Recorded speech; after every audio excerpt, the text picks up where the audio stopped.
Our very first, the power of two. And we've got 1 minute to go before kickoff time, but we're live. So why don't we get into it? Yeah, sure. All right. So, hello and welcome to the first episode of our live show called The Power of Two, where two powerful experts who have been there, done that, Bec Wiles, a global sales trainer, facilitator, master trainer, and myself, Amit Prakash, are coming together to share our wisdom, our experiences, our success and failure stories with you, all regarding the sales training, and primarily to add value and connect with you guys. So, Bec, how are you feeling today? Oh my gosh, I'm excited. Hey, for me, it's Friday afternoon, so I'm thrilled. Is there coffee or whiskey in my coffee cup? Um, well, we'll soon know. Now, the one thing that I think is really important for everybody to realize is currently in Australia, I'm in Melbourne. It's 3 p.m. on a Friday afternoon, and depending on where Amit decides to sit for the day, either in Singapore or in India, either early Friday afternoon or it's early Friday morning. But one of the things that I think is really important is the power of two is 30 minutes. So we have the first 25 minutes talking about a topic. But what's really, really important is that you guys send us your questions, and then we have 5 minutes at the end that we can answer any of your questions. And hey, if we can't answer a question, what a great topic we could have for another time. So, so yeah, really excited. I mean, and how about you? Very well. I'm super, super thrilled, especially back whenever I collaborate with you. We have collaborated in the past and we're doing it now on a very different platform. Right. It's so amazing to be working with you, and you're such a great person that anyone would love to really work with you and add Ditto. value to our audiences. So yeah, I'm based in Singapore, and that's where it's 1 p.m. So it's a lunchtime. So hopefully Nice. our audience can see us, and maybe you can ask a couple of your burning questions, and we are there. And this is going to be a monthly show, so it's going to be one session per month, and that's going to be the last Friday of each month. So you can maybe block your calendar at this time, and every month we will come to you and share about a specific topic. And could be that there is something important that you want us to discuss. You can send us, and we can create a topic that is dedicated to what you want to learn on some of these months. Yeah, exactly. Isn't it, Bec? Yeah, absolutely. And although we have topics, Amit and I really feed really well off each other, and I think that you'll pick up the vibe that we create as we go through. I'm not going to say we won't go off topic by any means, but the topic that we're going to talk about today is what makes sales training profitable. And I think that, whether you are organizing sales training, or whether you are in sales training, or whether you're paying for that sales training, I think one of the things that is most important is looking at your ROI from sales training. One of the things that I do want to talk about is the history and the background that Amit and I both have in sales and in sales training. Now, I think I might out my age a little bit if I say I've got 35 plus years of sales training and sales training. Amit, there's no way that you have 35 because you're a whole lot younger and spunkier than I am. You look younger too. Age is just a number. Makeup. Oh, right. I know, right? But I think that's really important, is that you're listening to two people that have such immense background behind us. One of the common things that people ask me is, that how do we create sales training that is profitable back to your business? Amit, do you want to talk about, some of the things that you've seen work really well in the past and what you do in your own business as well? Yeah, so first of all, what I would like to share is that in our discovery meetings, most of the times, sales leaders, human resources leaders, or L&D leaders, they always share with us that they invest in trainings, but what happens is that after a couple of days or weeks or months, it Right. kind of starts to sizzle down, and it doesn't really get a long-term impact. And that's where I start to share with them that it needs to have a structured process, Right.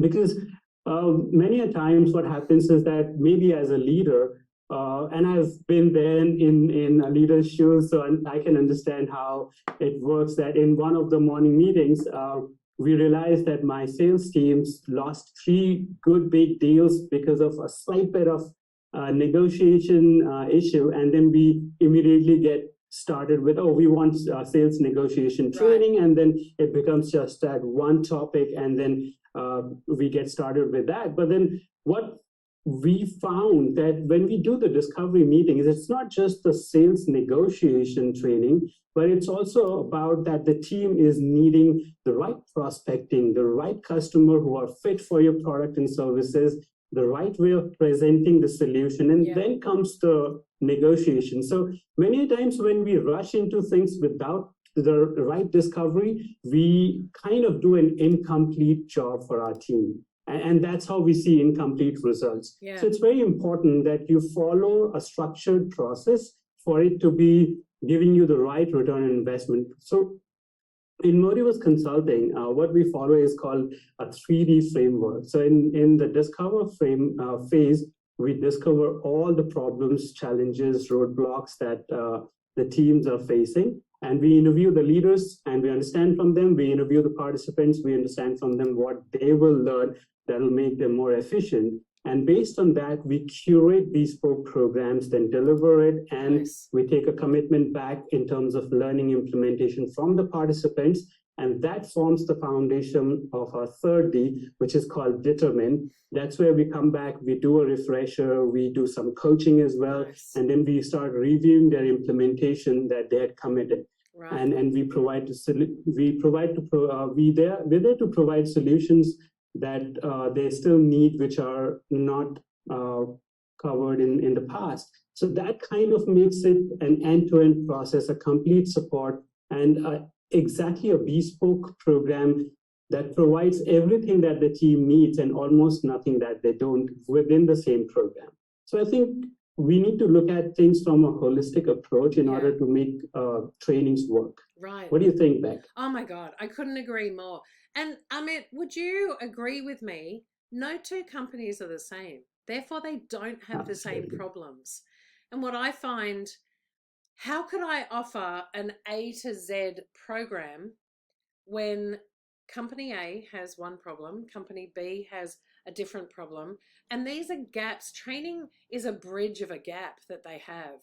And so, therefore, if you've got a trainer who's designing a program that's going to be exactly for you, therefore it has to be profitable because you're creating that bridge that bridges that gap.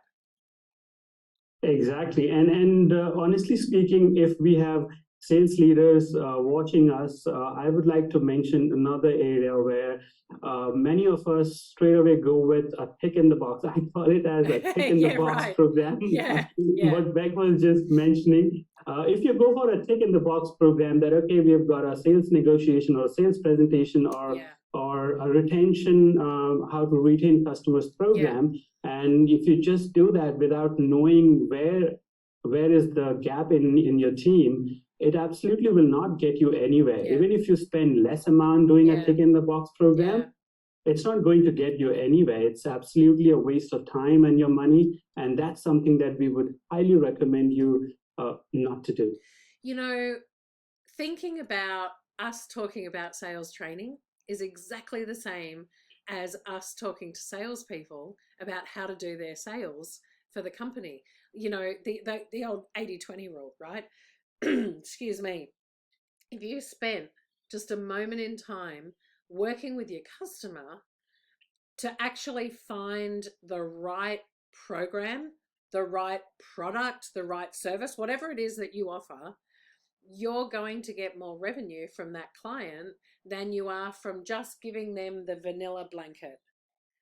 And I think that's the same. Absolutely. Yeah, that's the same with us. I personally, I'd prefer to work with a client and give them 3, 4, 5 days, one day, whatever it is, of actual great training for that specific need than a year of wasted that nobody's going to use, nobody's going to even think about again after they've left the training room. I did a training last week where, well, did I? Gosh, I'm a trainer. That's what I do. But the training that I did last week, it was really interesting. Every time we went for a break and I'd say, okay, morning tea, who'd like a cup of coffee? Or, okay, let's have lunch. Or, great, you're done for the day, whatever it is. Every person, every time was like, oh, is it? Wow. Which says to me how engaged they were in the discussions that we were having, and that everything that we talked about, they were able to take away and implement immediately, to the point where some of them actually came to me the next morning and were like, oh, Bec, I've just done this and you'll be so proud of me. And I am. And I So was. amazing. Yeah, very cool. Very cool. Yeah, the other thing I love when people say, when's the best time to do sales training? Thoughts?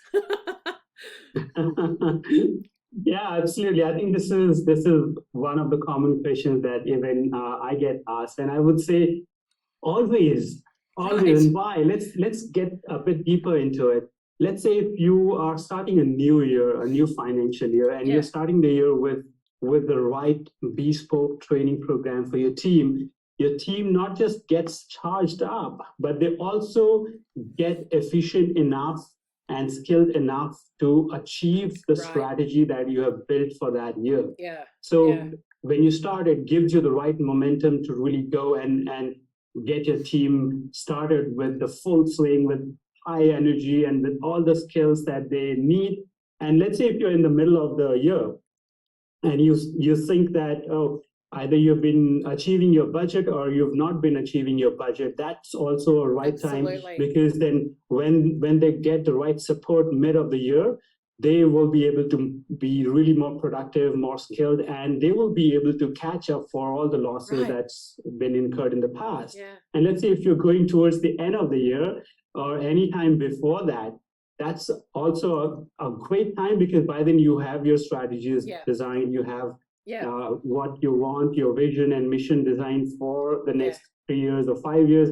And that's when you can say, okay, this is what my strategy looks like for next year, because it builds onto the mission and the vision that we have in the next 3 to 5 years time. Right. And based on that, if you get your sales training provider to curate bespoke programs, then bang on, they are ready with all the tools and the tips and the tricks, and they're going to start immediately building on your strategy, getting all the businesses that you need.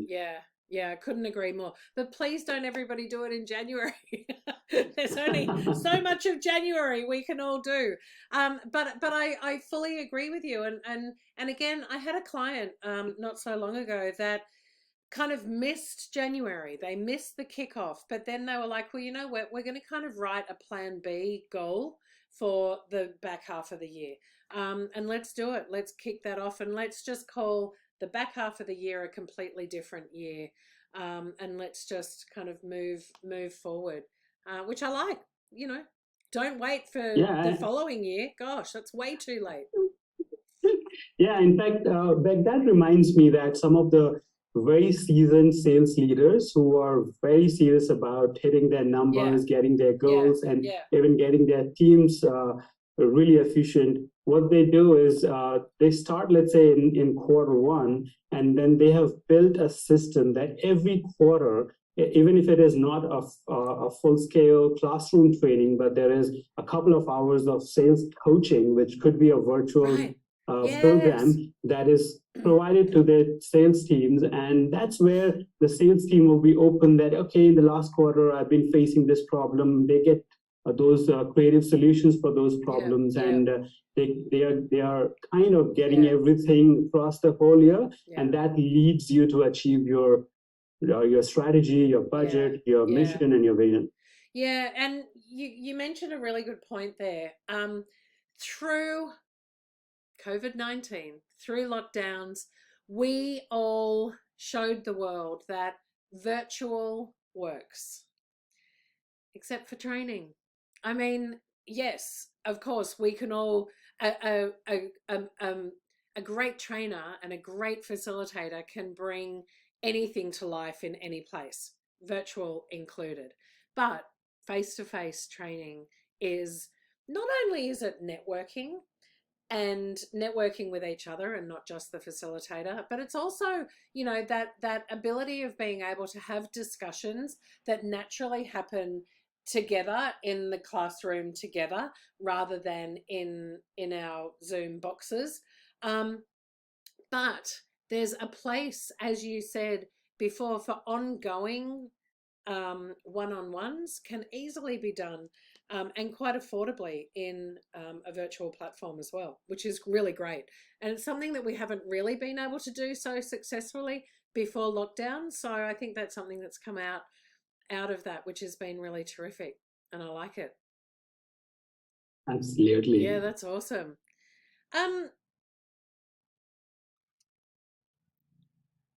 Why do sales training? It's always kind of thought about not only, and I'm sure you can agree with this, not only do salespeople do sales training, I personally believe any person in your business who talks to a customer, be it an internal or an external customer, is a salesperson. Everybody has the ability to influence business. So what does sales training actually do? And I don't mean the whole role play practice, although I'm all for it and I'd much prefer somebody make a mistake in training with me than out with a customer. But you know, I think about those other skills that are given throughout the training. So being able to understand how the business runs, being able to make really good business decisions when talking with a client, you pick all of these up from sales training because obviously, you know, again, a master facilitator doesn't just deliver, they evoke thought and questions and you know, get everybody talking and chatting. But also ensuring that everyone who's sitting in that room, no matter who they are able to understand the training to their own ability. So you might have, you know, different, of course you do, you have different learners in adults, and teaching adults is very different to teaching children.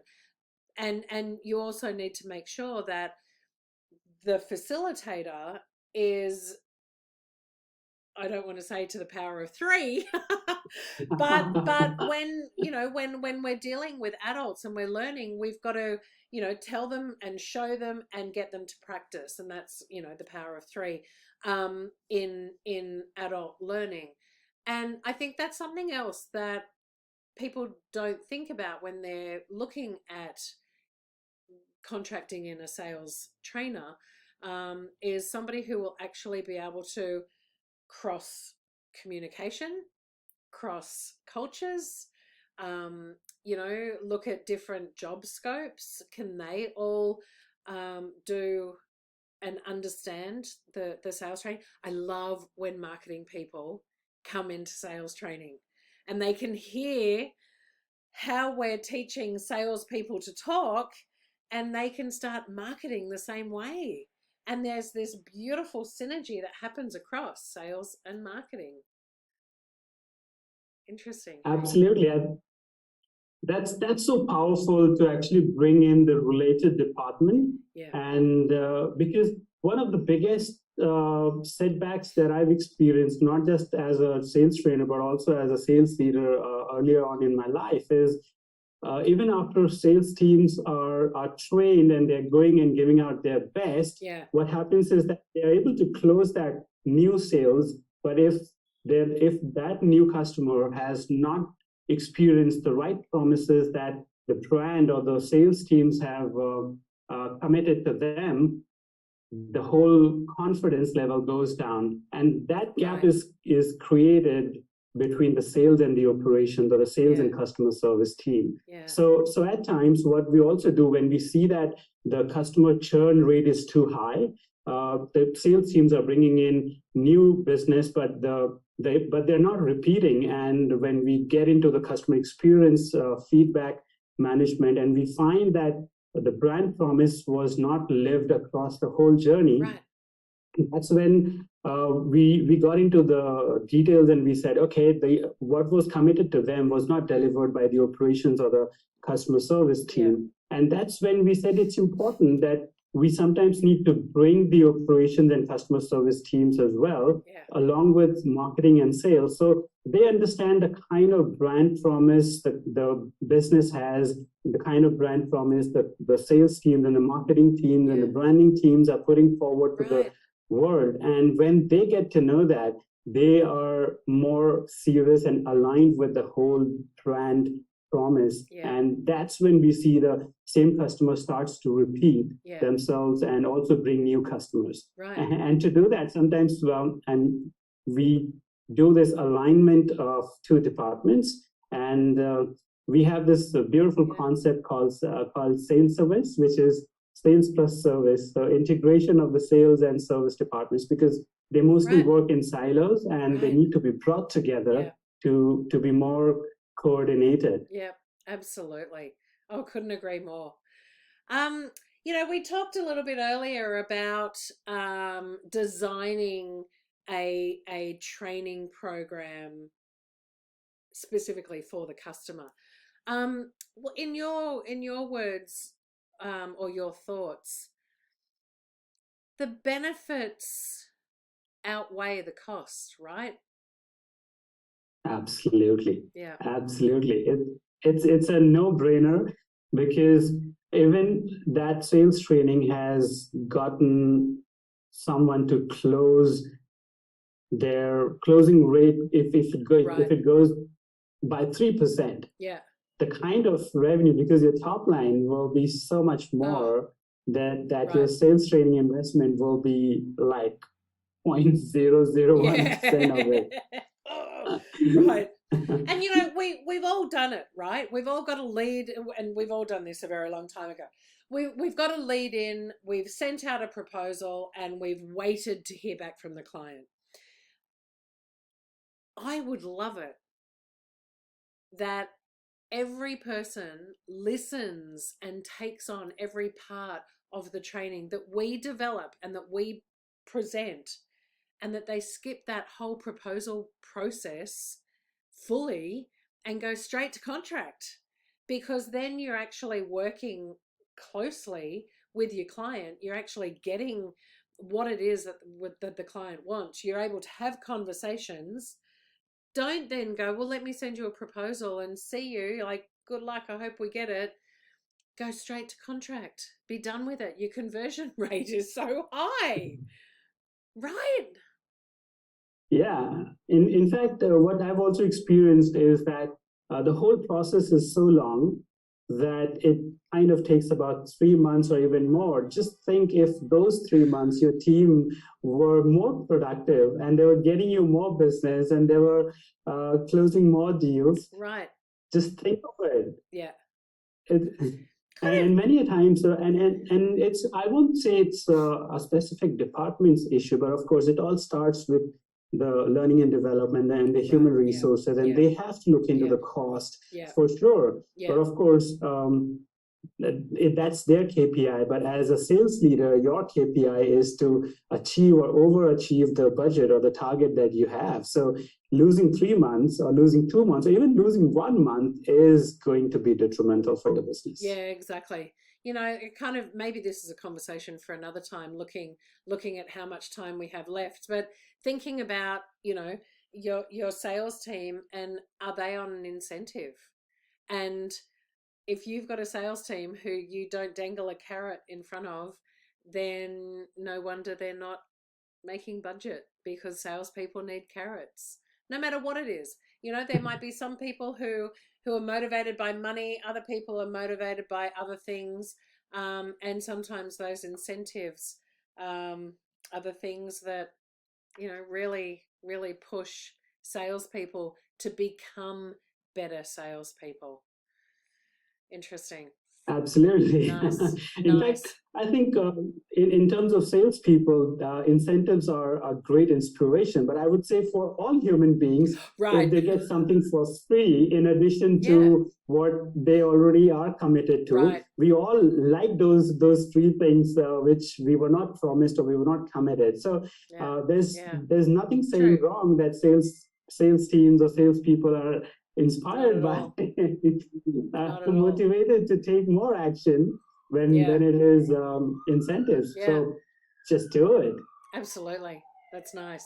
I've just seen a question has just come on. How do we get the best out of sales training? It's a really, really good question that's come in. Thank you for that. For me, I'm going to be talking to you as if you were the participant. Bring along a customer who you're trying to win business or convert business or whatever it might be, and that you focus on all of the concepts and the tools and tricks and tips and everything that the training is given you, and actually solely concentrate on that one client, so that you've got a real life example that you can be working on. And then in that case, then if you have any questions, you can talk straight to the facilitator about it and kind of get, again, real life information that can help you. But be present. Be 1000% present in that training, because you've only got this facilitator for a certain amount of time, and if you don't make the most of it, fill in the gap. Absolutely. Yeah. Yeah. Nice. You're always so very back. In fact, this brings me to an attention that in some of the trainings, when we are doing some discovery meetings, we do ask customers that if you have very good relationship with one or two of your customers, maybe you can bring them in when we are doing the practice. So after not just learning, but when we are doing this next phase of practicing it, and if they're doing it with the right customers, they're doing it in a more serious way. Plus, the customers are also giving them the first-hand experience that what they liked, what they didn't, and we can immediately correct from there. So this has become a new trend, especially when the company has some very friendly customers who are ready to spend some time, and they come over for 30 minutes, 45 minutes, and maybe an hour. And that makes a lot of difference. So Totally. do it. Well, and think about, what does that do to that relationship of that customer and you, the salesperson? What does that do to that relationship? It just builds this wall of trust and commitment, that they're on this journey together, really on this journey together. It's, sales is so different these days coming out of COVID. It's so different. It's not us versus them anymore. It's this collaboration of awesomeness. And the customer will, hopefully with sales training, pay more. But what they're going to get back in return is way more. Gosh, if those two words weren't the same, then I would be a poet, and I didn't even know it. You are. That was terrible.